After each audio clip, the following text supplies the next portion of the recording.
evaluasi kontekstual di 3.1 terkait dengan pengambilan suatu keputusan dan harus mewawancarai ibu kepala sekolah.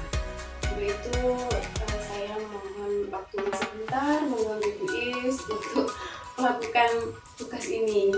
Yang pertama, saya ingin menanyakan selama ini bagaimana Ibu dapat mengidentifikasi kasus-kasus yang merupakan dilema etika atau rujukan moral. Dengan mengidentifikasi suatu kasus, apakah kasus tersebut benar mempunyai pilihan sama-sama benar atau mempunyai pilihan benar atau salah. Jadi diidentifikasi dulu kasusnya itu pilihannya benar dan sama-sama benar atau pilihan benar ya atau salah gitu ya Bu ya. Kemudian yang kedua, bagaimana Ibu menjalankan pengambilan keputusan di sekolah, terutama untuk kasus di mana ada dua kepentingan yang sama-sama benar atau sama-sama yang mengandung nilai kebajikan. Apabila ada kasus dilema etika di mana kedua pilihan tersebut sama-sama benar, maka akan saya pilih keputusan yang memiliki dampak paling besar dan berpihak pada murid dengan menerapkan prinsip penyampaian keputusan. Jadi pengambilan keputusannya itu berdasarkan tiga prinsip tadi ya Bu ya. Jadi yang terus selain itu juga yang mempunyai pengaruh yang dampaknya yang besar gitu ya. Selanjutnya langkah-langkah atau prosedur apa yang biasa Ibu lakukan selama ini? Ada beberapa langkah, yaitu yang pertama mengidentifikasi masalah, kedua mencari penyelesaian dari masalah tersebut dengan musyawarah, dua pengambilan keputusan, terus melakukan refleksi dari keputusan. Jadi ada 4 langkah. Jadi tidak langsung kayak kita ngambil keputusan ya. Jadi nggak bisa. Jadi harus identifikasi dulu, kemudian melakukan musyawarah, baru pengambilan keputusan. Selesai mengambil keputusan pun masih harus ada refleksi, gitu ya Bu ya. Kemudian hal-hal apa saja yang selama ini Ibu anggap efektif dalam pengambilan kasus dilema etika? Musyawarah untuk mencapai mufakat dengan pihak-pihak yang terkait. Jadi kerjasama dengan pihak-pihak yang terkait itu, terus kemudian melakukan musyawarah gitu ya. Musyawarah untuk mufakat. Yang kelima, hal apa saja yang selama ini menjadi tantangan Ibu dalam pengambilan suatu keputusan yang kasusnya dilema etika? Pengambilan keputusan yang tepat di antara dua keputusan yang sama-sama benar. Karena memang dilema etika itu pilihannya sama-sama benar gitu. Jadi sulit sekali untuk menentukan mana yang paling benar sedangkan sama-sama benar. Jadi itu tantangannya gitu. Apakah dalam pengambilan keputusan Ibu itu spontan atau terjadwal dalam penyelesaiannya? Bisa spontan, bisa dijadwalkan, melihat seberapa besar kasus yang terjadi. Jadi dilihat dulu kasusnya itu seperti apa. Kalau memang itu ringan bisa diambil secara spontan langsung ambil keputusan, tapi kalau memang perlu ada musyawarah jadi dijadwalkan dulu gitu ya Bu. Selanjutnya, adakah faktor yang selama ini mempermudah Ibu atau membantu Ibu dalam pengambilan keputusan? Ada, yaitu dengan bekerjasama dalam musyawarah untuk pengambilan keputusan yang tepat.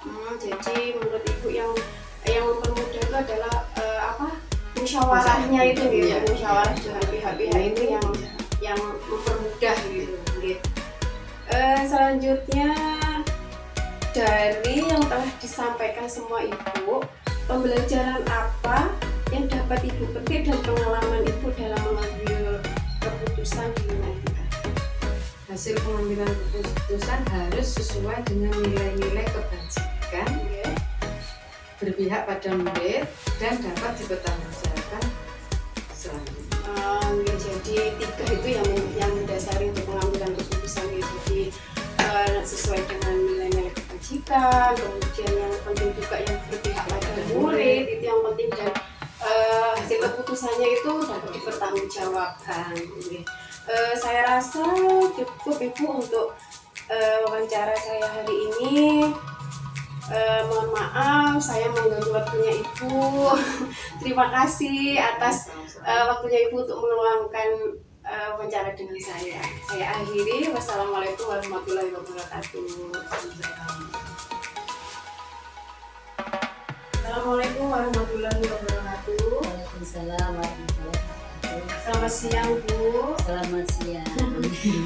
Bagaimana kabarnya Ibu hari ini? Alhamdulillah sehat. Alhamdulillah, masih semangat walaupun bulan puasa. Waktu saya datang saya ke sini, saya mau sebentar Bu. Saya mendapat tugas wawancara, yaitu untuk melengkapi tugas saya di Guru Penggerak tugas demonstrasi kontekstual. Jadi saya mohon izin untuk sebentar waktunya Ibu. Tidak apa-apa ya Bu. Ya, alhamdulillah. Saya ucapkan terima kasih sebelumnya. Kita mulai ya Bu. Yang pertama, pertanyaannya adalah selama ini bagaimana Ibu dapat mengidentifikasi kasus-kasus yang ada di sekolah itu yang merupakan dilema etika atau rujukan moral? Terima kasih Mbak Mita. Selama ini identifikasi kasus yang saya lakukan itu adalah dilema etika. Ketika anak-anak masih kecil, belum tahu salah benar, jadi bahasanya karena benar dengan benar, seperti itu. Disitulah saya sebagai pimpinan harus bisa mengambil keputusan meninjau masalah tersebut bahwa tidak ada yang salah dan tidak ada yang dipersalahkan, karena memang menurut saya anak itu adalah jadi seperti itu ya. Jadi sama-sama benar ya. Kemudian bagaimana Ibu menjalankan pengambilan keputusan di sekolah, terutama untuk kasus-kasus yang ada dua kepentingan yang sama-sama benar yang seperti tadi Ibu jelaskan ya, atau yang sama-sama mengandung kebajikan maksud saya. Sama-sama mengandung kebajikan. Gini Bu Mita, memang tidak mudah untuk menentukan satu pilihan dari dua kasus yang menurut kita memang sama-sama benar. Tapi sejauh ini selalu saya komunikasikan dengan pihak terkait, guru-guru, saya dengan guru-guru, dan alhamdulillah keputusan kita harus ambil satu keputusan yang nilai dampaknya itu lebih besar, yang berpihak kepada kepositifan untuk murid. Nah, karena dalam hal ini adalah murid yang lebih berkepentingan dengan keputusan kita yang ada di sekolah.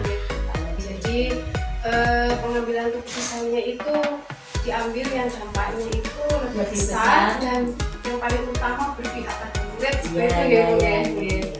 Untuk pertanyaan selanjutnya, langkah-langkah atau prosedur seperti apa yang dilakukan selama ini?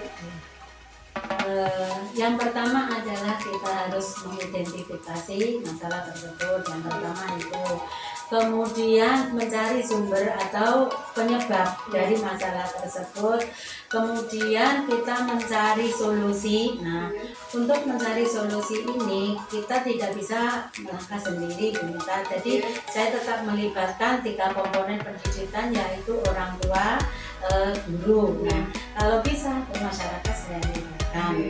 Seperti itu Bunda. Karena apa?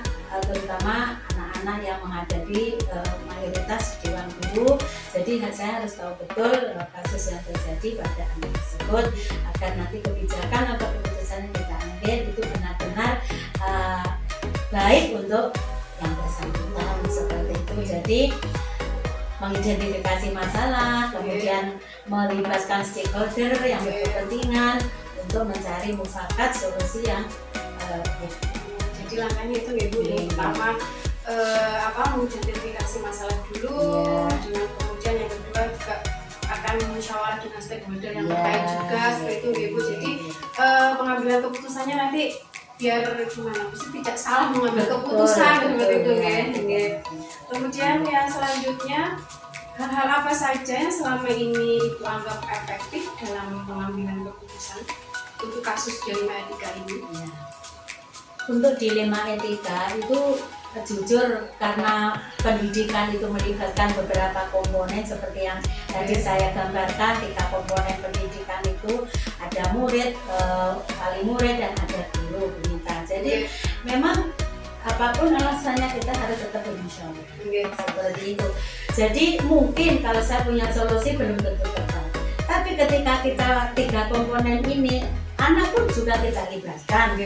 Kenapa adik berbuat seperti ini? Kenapa kakak berbuat seperti ini? Kenapa si A berbuat seperti ini? Nah, pertama yang saya tanya mungkin anaknya dulu, kemudian saya konfirmasi ke guru kelasnya. Nah, setelah kedua belah pihak sudah sumber, saya hadirkan mungkin orang tuanya. Nah, ternyata di kasus seperti ini ada anak seperti ini. Nah, begitu kita sudah ketemu, insya Allah solusinya ketemu, berarti dengan tindak laku seperti ini, solusinya seperti ini, wali murid setuju, gurunya setuju, anak-anak sepakat, insya Allah selesai. Jadi saya garis bawahi, berarti hal yang efektif menurut Ibu adalah kolaborasi dengan 3 komponen tersebut, bahkan murid pun juga dilibatkan. Betul, ya. Karena jawabannya Ibu yang selanjutnya, hal apa saja yang selama ini menjadi tantangan Ibu dalam mengambil keputusan untuk kasus dilema etika? Tantangan yang terberat menurut saya yaitu masalah lingkungan keluarga, adat istiadat, budaya. Itu Bu Nita. Ketika mohon maaf, mungkin anak-anak yang dibesarkan di lingkungan yang agamis dengan anak-anak yang dibesarkan di lingkungan yang kurang agamis, mohon maaf, anak-anak yang dibesarkan di lingkungan yang kurang agamis mungkin kata-kata yang kata-kata kasar, atau mereka menganggapnya itu biasa. Tapi ketika di sekolah mereka ketemu dengan anak-anak yang diagamis, misalnya mereka dianggap, loh kok bahasamu seperti ini. Nah, disitulah seorang kepala sekolah berhak menentukan atau berhak mempertemukan antara budaya baik, budaya kurang baik. Akhirnya kita sepakat. Kalau di lembaga kami kita ada bahasa kesepakatan kelas. Ya, bagaimana anak-anak bisa mengambil keputusan, anak-anak bisa menilai bahwa perilaku itu kurang baik, perilaku itu tidak baik, dan perilaku itu harus dilaksanakan, perilaku ini tidak bisa dilaksanakan.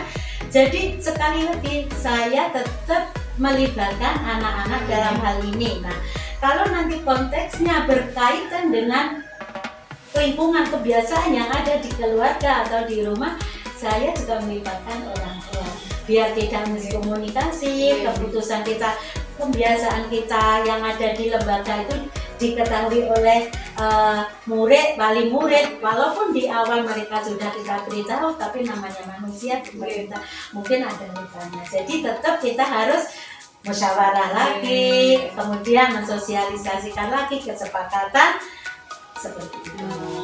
Jadi tantangan yang paling besar itu lingkungan betul. Ini sangat berpengaruh sekali ya lingkungan. Betul. Kemudian selanjutnya,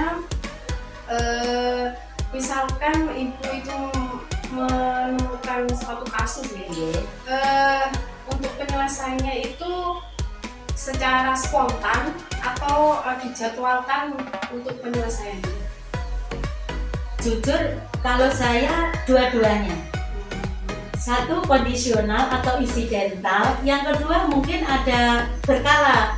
Kita lihat kasusnya. Jadi